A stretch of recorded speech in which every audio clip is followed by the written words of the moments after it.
What's up, everybody? Happy Wednesday. Hope all you had a great day so far today. Getting into this episode of GH, listen. I'm gonna need for Sonny Corinthos to get on his damn meds. Like he need to start taking his pills. That man is tripping. When he get off them pills, he started acting out. He started showing out, and he's been showing it lately. That argument he had with Michael, how he just handled Chase, he tripping. Even Dante been noticing. Dante, this is the second time Dante noticed something wasn't right with him. It's the second time he noticed it. Dante noticed the first time when he was yelling at Michael, and now the way he was getting all up in Chase's face about BLQ, Dante was like, "What the hell is your problem?" Like Dante know it's more than just his marital issues. Like he was like, "No, you just got issues. Like what? Like why is you chewing this man head off over BLQ?" He was like, "I understand that's your goddaughter, but chill the hell out." Sonny is acting like he pretty much is acting very manic, but it seems like he's more mild. Like his manic episodes are a bit mild compared to before. Because before you like he would go off the rails, like you would notice like he's acting very dark.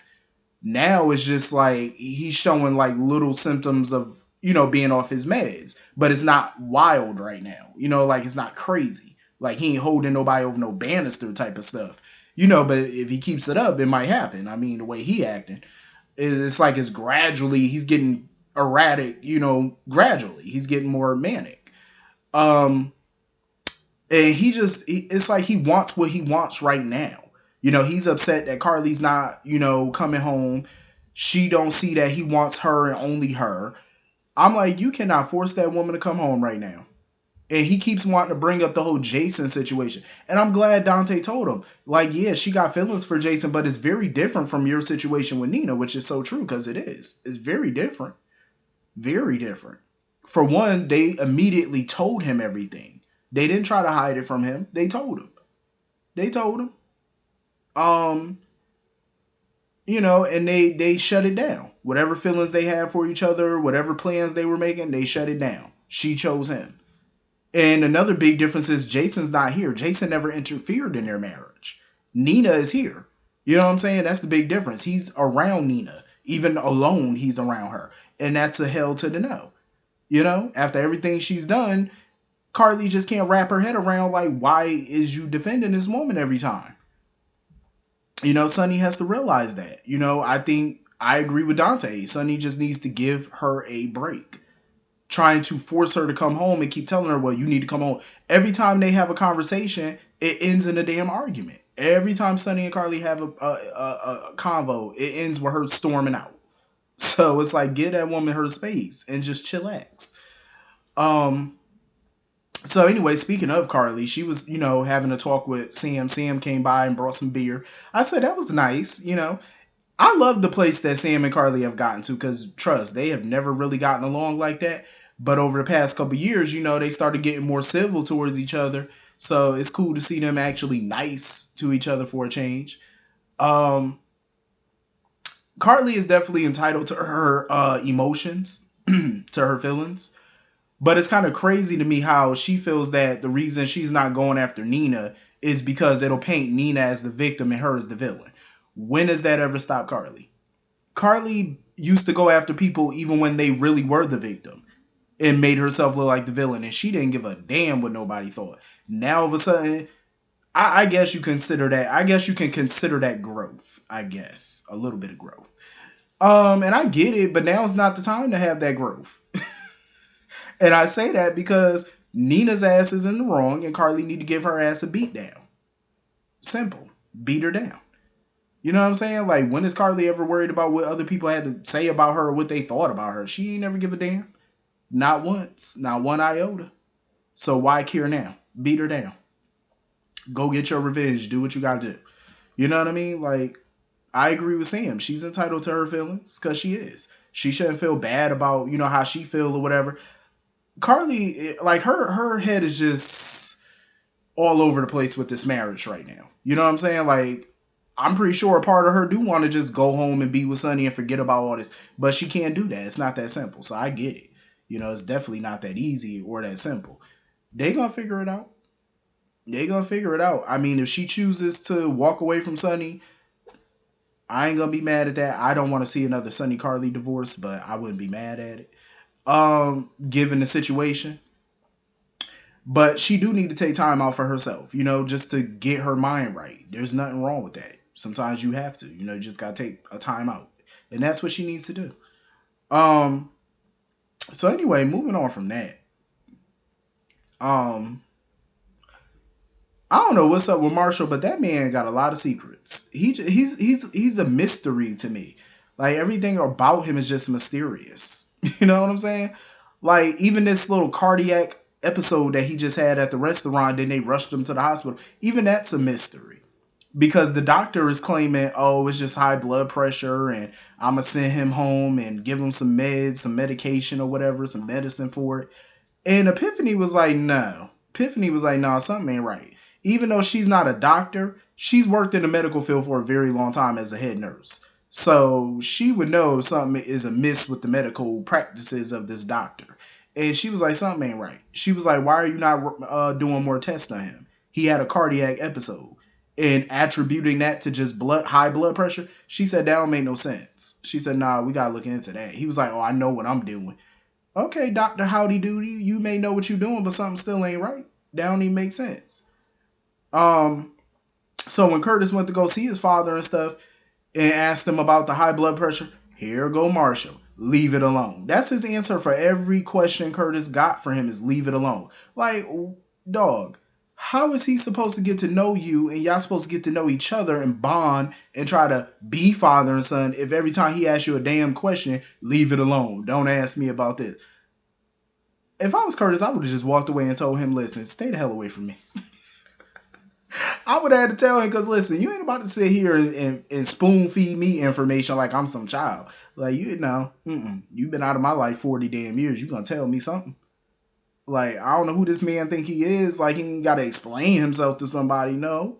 When you've been out of my life for all these decades, you gonna tell me something. What's your social security number? What's your mama real name? You gonna tell me something? You ain't about to sit here and feed me this bullshit talking about leave it alone every time he asks that man a question. No. Nope. I totally get where Curtis coming from. Like, he just feels like he's at an impasse with his father. It's like, how do you get to know him when he won't tell you nothing? And then the stuff that he telling you, you don't even know if it's fact or not. Like, you don't even know if it's true. Like, I couldn't do it. Curtis is better than me. I can't do it. I can't do it.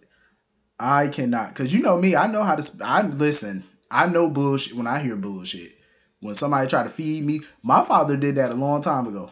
This was back in like 2005. I want to say 2005. He had, mind you, my father. He had a drug problem all his life, most of his adult life. Still on and off, he still does. Um, Back in 2005, I seen him a few weeks after he got married. I didn't go to the wedding. But I seen him. And I noticed that he didn't have his wedding ring on. So I'm like, where your wedding ring at? You just got married a few weeks ago. Where your ring? Oh, I lost it. He must have thought he was talking to Boo Boo the Fool. You did not lose that ring, son. You ain't lose that ring. I know what you did with the ring. You pawned it. You sold it. And you did what you did. Don't sit here and lie to me. I know bullshit when I hear it. Don't lie to me. I'm telling you, I can just do. My radar goes off when you tell me some foolishness.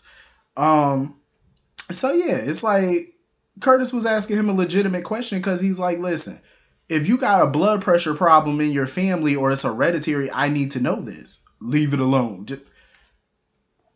I wouldn't even waste my time if I was Curtis. But he trying though. Their relationship is starting to thaw out a bit. He did offer the man a ride home. And even when Epiphany was asking Marshall about it, here go Marshall, leave it alone. It's fine. It's all right. You don't have to worry about it. Like, that's his answer for everything. I couldn't get to know somebody like that. I couldn't. I just could not. So anyway, moving on from that.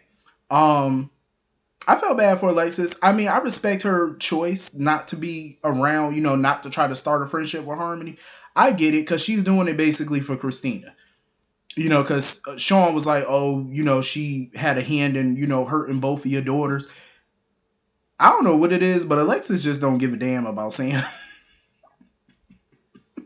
Because Alexis was like, "Oh, I don't give a damn what Sam thinks." She was like, "I don't care what Sam thinks, but I'm worried about Christina." I said, "Okay, so you don't care what Sam thinks, but you worried about what Christina? Okay, I guess one daughter trumps the other. I guess I was." I feel like that's always kind of been Alexis and Sam's relationship because Alexis did not raise Sam, obviously. So it's like, they had to bond with each other over time as adults, as an adult. So it's kind of like, okay. Um, but yeah, I respect her choice. I wish that it could have been different because I feel like Harmony is putting in a lot of work to change her image and be a better person. And it's like when you're trying to do that, people are still going to see one image of you, which is the last image they saw of you being a criminal, and they don't want to think anything else of you. But long as she stay in the straight and narrow, prove them wrong. You know what I'm saying? Don't give anybody any excuse to throw that your past in your face. She's trying. But I like how she distanced herself. She understands where Alexis is coming from, and Alexis is choosing her daughter over a potential friendship that could benefit her. Because I like the friendship between Alexis and Harmony. Harmony, she doesn't pull any punches with Alexis. You know what I'm saying? Like, she gives her that good advice. Like, she just, tells it like it is. And a lot of times you need people around you like that. You know what I'm saying? To help you. To help, not to hinder. So I hope at some point, Christina may come around and give her blessing or whatever, so that way Alexis can have a friendship with her in peace. And she doesn't have to worry about anything, because I think Alexis need all the support that she can get. I mean, it's different. I know she has a big support system with her daughters and Sean and Diane, but it's different when you're talking to somebody who don't know you like that. You know what I'm saying? Who you could tell your story to, tell your problems to, and they don't judge you or say, coddle you or nothing like that. You know what I'm saying? Even though I'm not saying Sam or Diane coddle her, but it's different when it's somebody with more of an objective point of view. You know what I'm saying? Who don't know you like that. These people know her like that. You know what I'm saying? So it's a little different.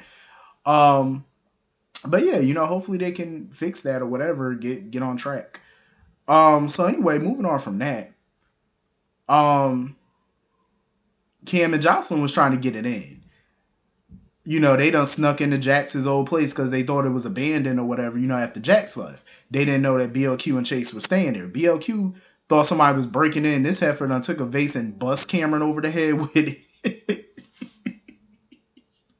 I was like, damn, BLQ, don't you get tired of hitting people over the head? And her and Chase had that same argument after it happened. He was like, when are you going to stop hitting people over the head? Like, I was like, for real. But I can't blame her. I mean, shit, she thought it was an intruder. What are you going to do?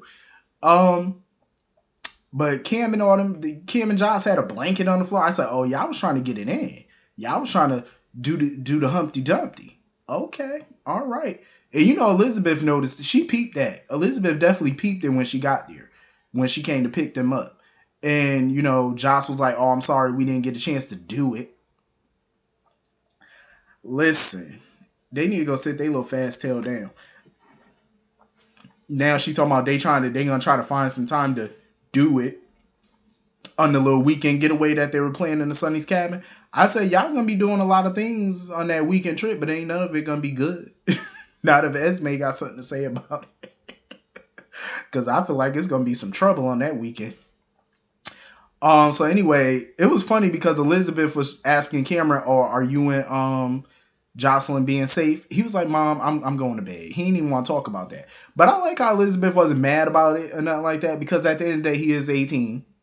But also, she was a teenager too. But she know that they trying to do the grown up. She know, because what else would y'all be trying to be alone in a home by yourself for? You know what I'm saying? Like, she knew what they were trying to do, and I'm glad she asked that question because she just want to make sure her son is being responsible. You know what I'm saying? Safe sex is the best sex. I know they say no sex is the better sex, but safe sex, I'll take that. Gotta be safe. Um, is it just me, or did Elizabeth's house look different? The interior. The interior looked a little different. Did they repaint the room? Because I see blue paint on the wall. Was that blue paint always there? I don't remember it always being there. Something seemed different about that place. I was like, and then I see an orange chair sitting there. I'm like, has that orange chair always been there? I'm trying to think, because last time we saw Elizabeth's place was when Violet and Finn and Scott was over there, and that was a few weeks back. So I'm like, something seemed different. I think they repainted. I think so because I kept racking my brain. I'm like, what is so different about this place? Um, so anyway, the next day, Elizabeth gets a knock at the door, and it's Dante. He was like, "Oh, I got some bad news, some terrible news, or something." I'm like, "Who died now? Like, what happened? Terrible news? Did her daddy die or something?" I'm like, "What the hell happened?" I don't know, but I'm curious to find out. Um, so anyway, moving on from that, BOQ and Chase. I mean, I can see why Chase is so confused by BOQ because it's like she be throwing signals out there like she feeling him like that, and then she'll clam up and run away, or she'll tell him to leave. And he looked mad confused when they were sipping wine, talking and stuff like that. And she flashed back to the conversation that he was having with Dante. I feel like wires got crossed. I don't know if Chase was just playing a part with Dante because he didn't want Dante sniffing around the Bailey, the whole Bailey Louise situation, so he had to play it up. I don't know if that's what he was doing when he was talking crap about BOQ, but I don't know. I feel like him and BOQ need to have a real conversation about their feelings towards each other. Because I really do feel like he got feelings for her, and I think he thinks that sometimes she got feelings for him, but he's confused about how she feels. Because she throws it out there, and then the next minute she's throwing something else out there, so he doesn't know. So I totally get it. They just need to have a conversation, an honest one. I wouldn't mind them together. But anyway, hit the comment section. Let me know what you guys thought about this episode. I'll see you all later. Have a great night. Peace.